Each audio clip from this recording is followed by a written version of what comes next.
이렇게 이제 투부정사의 의미상의 주어를 이때 말한 투부정사는 이 make fun of라는 행동, carry라는 행동, 자, 그 기회를 놓치지 않는다는 행동, 각각 to share, to find, to say와 같은 이 행동을 할 사람이 누구냐면 그것이 문장의 주어가 같진 않죠. 그렇기 때문에 의미상의 주어를 그 앞에 이렇게 써놓았어요. 의미상의 주어를. 써 넣는 과정에서 그냥 목적어만 이렇게 그 의미상의 주어를 집어넣는 게 아니고 그 앞에 반드시 어떤 형태든 전치사가 이렇게 들어가 줘야겠죠. 그죠?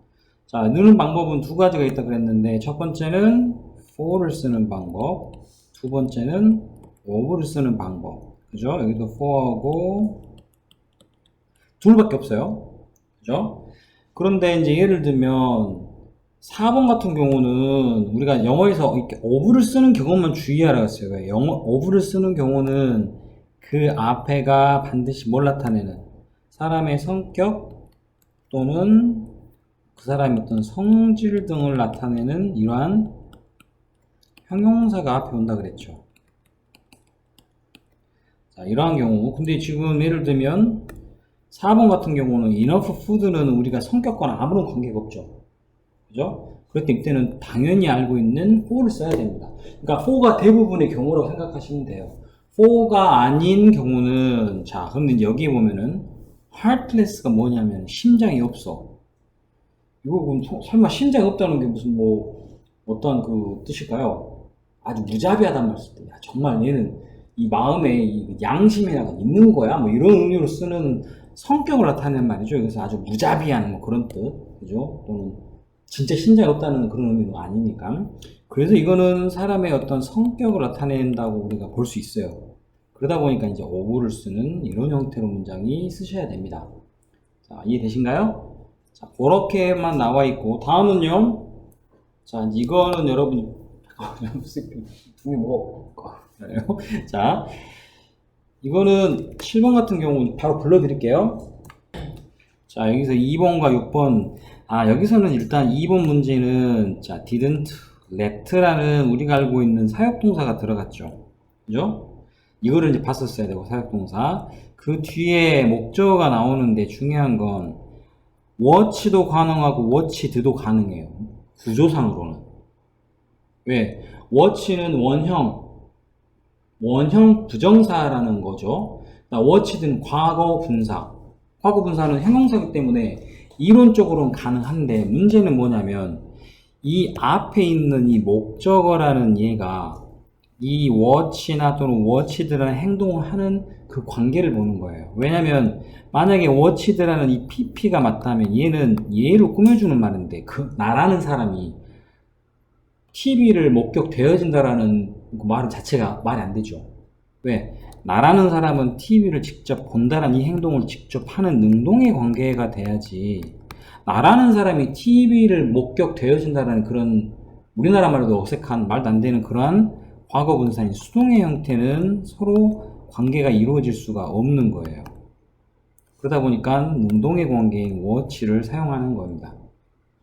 자, 반면에 이제 6번은 이것과 정반대 내용이죠. 역시 여기에도 has라는 이 has는 사역동사야. 가지다가 아니에요. 자, 사역동사로 자, 우리가 뭐뭐하도록 시키다라는 앞에 있는 let랑 같은 구조라 보시면 됩니다.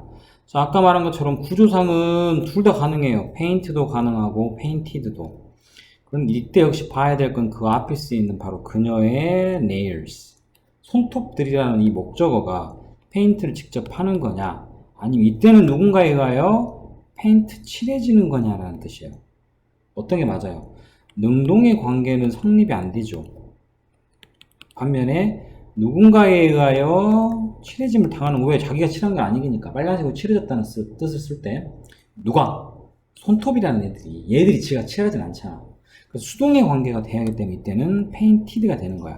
2번과 6번은 아주 서로 정반 대조되는 내용이 됩니다. 이거 틀리신 분은 그 원형 부정사를 쓰는 경우와 과거 분사를 쓰는 부분을 언제든 체크할 수 있다는 걸 알고 이 개념을 정리하세요. 아까처럼 복문, 단문 보는 것처럼 정리를 하셔야 되는 개념 정리를 이거는. 자, 그 다음 이제 5분밖에 안 됐는데 5분짜리 방송을 들어야죠. 자, 8번 보겠습니다. 8번. 자, 일단 우리가 이 문제를 만들 때 동사 비슷한 거는 얘 하나, 그 다음에 washed 하나, 둘밖에 없어요. 그죠? 어차피 왜냐면 henry라는 문장에 주어가 나온 뒤에는 어쨌든 뒤에는 동사가 들어가야겠죠. 그죠? 자, 근데 washed하고 head가 있는데 우리가 이 글 내에서 아시다시피 head라는 단어는 가지다는 뜻이 아닌 사역동사로 쓰이는 head라는 걸 알고 있기 때문에 동사는 head를 쓴다라는 걸 감을 잡고 시작을 해야지, 그렇지 않으면 만들기 힘들겠죠. 자, 그럼 henry는요, 이때의 head는 뭐뭐 누구에게 뭐뭐 하도록 시키다라는 뜻이죠. 자, 그러면 이제 그 뒤에는 동사가 나왔으니 당연히 뭐가 나와요? 목적어가 나오겠죠. 목적어는 명사. 근데 여기서 명사는 by me가 들어가진 않을 거고 뭐가 들어갔어요? his car가 들어가겠죠. 자, 이렇게 우리가 일단 사역동사를 쓰면 그 뒤에 목적어 뒤에 쓸 수 있는 건, 이 자리에 쓸 수 있는 건 첫 번째 원형 부정사, 아니면 우리가 지각동사일 때는 현재 분사, 과거 분사를 다 쓸 수 있지만 왜? 몸하고 있는 중을 목격하였다, 보았다, 들었다 가능하니까. 하지만 사역동사는 시키다라는 뜻이니까 진행의 뜻과는 일도 관계가 없어요. 그래서 현재 분사인 진행의 형태로 쓴 ing를 쓸 수가 없죠. 하지만 과거 분사는 가능해요. 자, 아까 앞에도 설명했지만 이 두 가지 관계는 원형 부정사냐 투 부정사냐는 바로 이 앞에 있는 목적어가 결정을 하죠. 목적어가 이 행동을 직접 하면 뒤에 나와 있는 동사에 관련된 이 그 행동을 직접 하면 능동의 형태이기 때문에 원형 부정사. 반면에 이 앞에 있는 목적어가 그 행동을 당하면 과거 분사를 써야 돼요. 근데 문제는 그의 차라는 건 사람이 아니기 때문에 직접 뭔가라는 능동의 뜻은 힘들죠. 그죠? 그렇기 때문에 뭐가 그의 차로 하여금 wash를 당하도록 시킨다라는 과거 분사를 쓰는 게 맞겠죠. 그런데 제대로 말하면 누구에 의하여 이거 세차가 되어지도록 시킨다는 뜻일까? 바로 그 뒤에가 by me라는 거. 이렇게 문장을 쓰시면 우리가 원하는 Henry had his car washed by me라는 형태를 쓰시면 맞겠죠.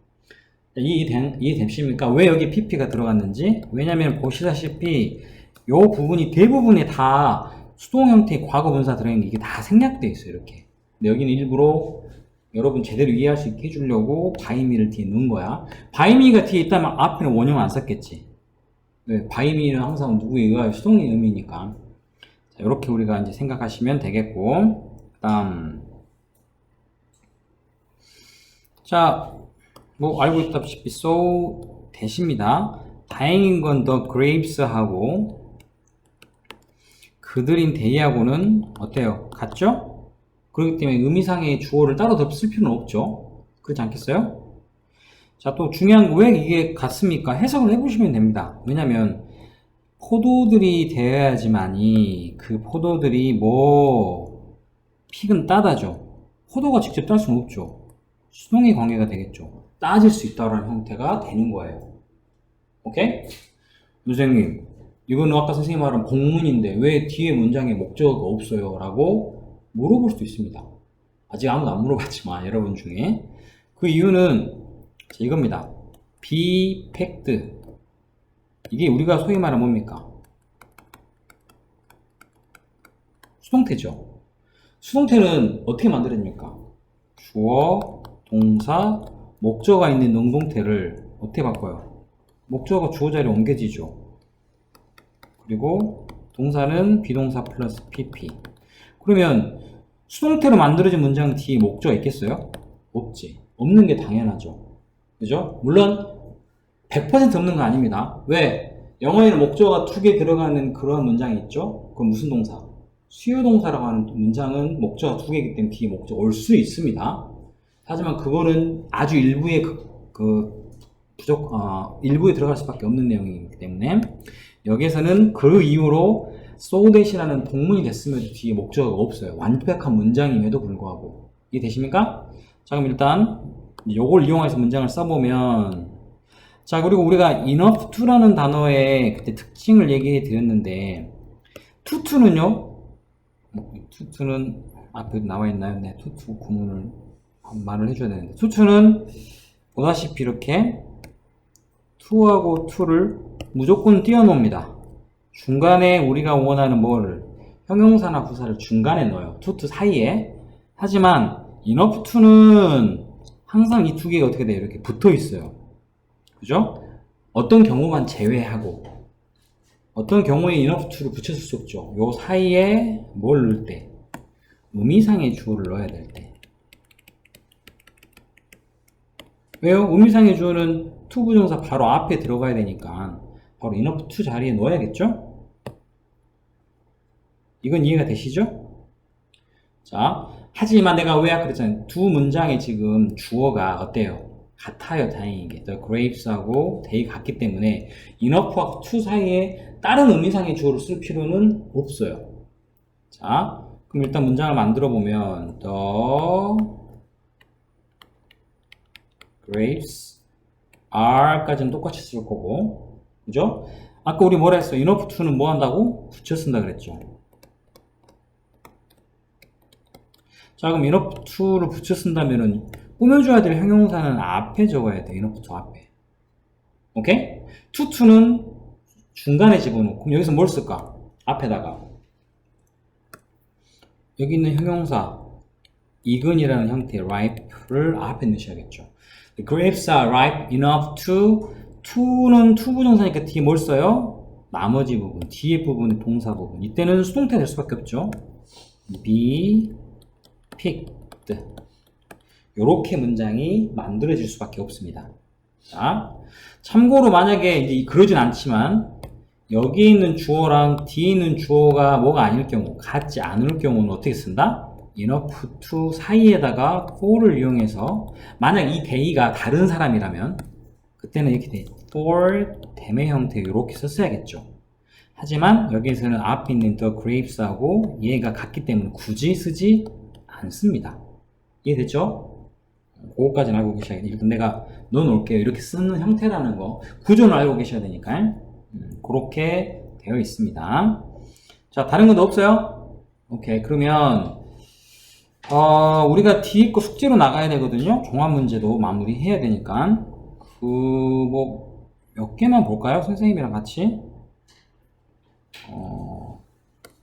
너무 짧아서 좀 하긴 해야 될 것 같아요. 자, 일단 쓰기 문제에서 39, 40, 41 요거 일단 3개 같이 해볼게요. 먼저 풀어보시겠어요? 자, 일단 아까 했던 내용하고 관련이 있죠. 39번에 so that 이때는 couldn't가 쓰이는 것으로 봐서 to로 바꿔야 되겠죠. 요거를 봐야 할 수 있어요. so that. 왜? 이게 부정문으로 쓰였으니까. 자, to는 아까 설명드린 것처럼 중간에다가 우리가 뭐를 형용사를 넣어야 돼. 그 형용사라는 건 바로 이 angry를. 자, 일단 쓸게요. 맨 먼저 tell이라는 주인공, tell이 동사까지는 적어야겠죠? was. 자, to 사이에 angry를 넣으니까 이제 angry 스펠링도 틀리네요. 선생님이. Terry was too angry. 그런데 중요한 건 아까 우리가 조심해야 되는 게 뭐? he하고 Terry하고 달라버릴 수가 있죠. 하지만 여기는 어때요? 같죠? 굳이 만약에 달랐을 때는 이 자리에다가 넣어요. 어디? 바로 요 to 바로 앞에다가.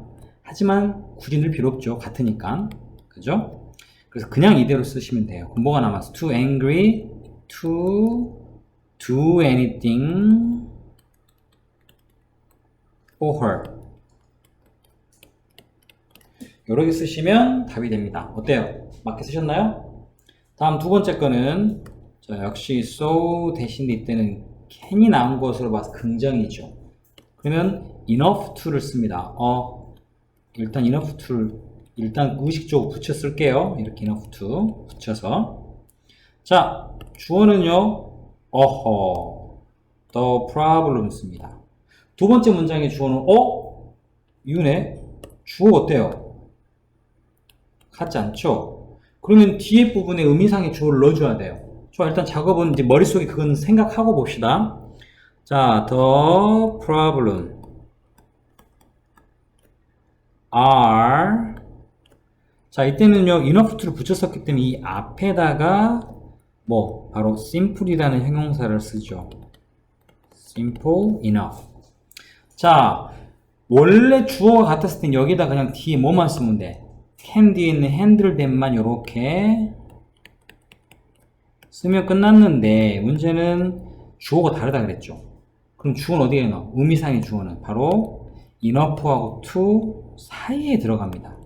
어떤 식으로? for나 또는 아니면 of를 이용해서 you를 쓰는. 자, 근데 simple이라는 것은 사람 성격인가요? 문제들에 대한 내용이고 사람하고 아무런 관계가 없죠. 그럼 뭘까? for you to handle them 이라는 형태가 들어가시면 됩니다. 자, 그래서 답은 the problems are simple enough for you to handle them 이라고 쓰시면 돼요. 이거 맞으신 분? 오, 오케이. 김 선생님 너무 혼자 막 걱정했네요. 이렇게 잘하시는데. 자, 그 다음에 41번 같은 경우는요, 동사가 눈에 주어가 나왔으니까 뒤에 당연히 뭐가 들어가요? 동사가 들어갈 자리죠. 동사가 있는데 돕다, 도와줬다는 형태가 동사로 쓰인 걸로 봐서 help의 과거형인 helped 쓰시면 될 것 같아요. 자, helped. 그런데 이제 우리가 이 help라는 단어를 딱 보면 느낌이, 아, 이게 우리가 알고 있는 뭡니까? 준사역 동사. 준사역 동사지? 라는 생각을 해놓고 문장을 마무리해야죠. 자, 누구를 도왔냐? 내가 할 수 있도록 도왔다면 나를 도왔던 거예요. 그래서 뭐가 되겠습니까? help 다음에 me를 쓰시겠죠. 목적어가 나와야 돼요. 항상 우리가 동사 뒤에는 누구를 도왔는지에 대한 목적어가 나와줘야 돼요. 근데 내가 중요한 거는 끝마치는 겁니다. 뭐를요? 그 과학 프로젝트죠. 여기서는 나의 과학 프로젝트군요. My science project를 쓰시면 됩니다. 단, 이 finish라는 단어 앞에는요, 얘가 아까 준사역을 했기 때문에 이렇게 쓰셔도 되고, 앞에 to를 붙여 쓰셔도 된다는 것까지, 이건 알고 계셔야겠죠? 그거 꼭 알고 넘어가시고, 그 다음, 오늘은 뭐 더 나갈 게 없을 것 같아요. 지금 보니까. 자, 나머지는 여러분 숙제로 해 오셔야 될 것 같습니다. 자, 일단 방송 요거 오늘 들은 것 중에는 저기 뭐야, 복문, 당문에 관련된 설명, 그죠? 의미상의 주어 넣는 자리에 대한 설명, 꽤 중요한 거. 우리가 여기서 필요한 엑기스는 다 들어있으니까 꼭 한번 들어보세요. 댓글 다시고. 짧아요.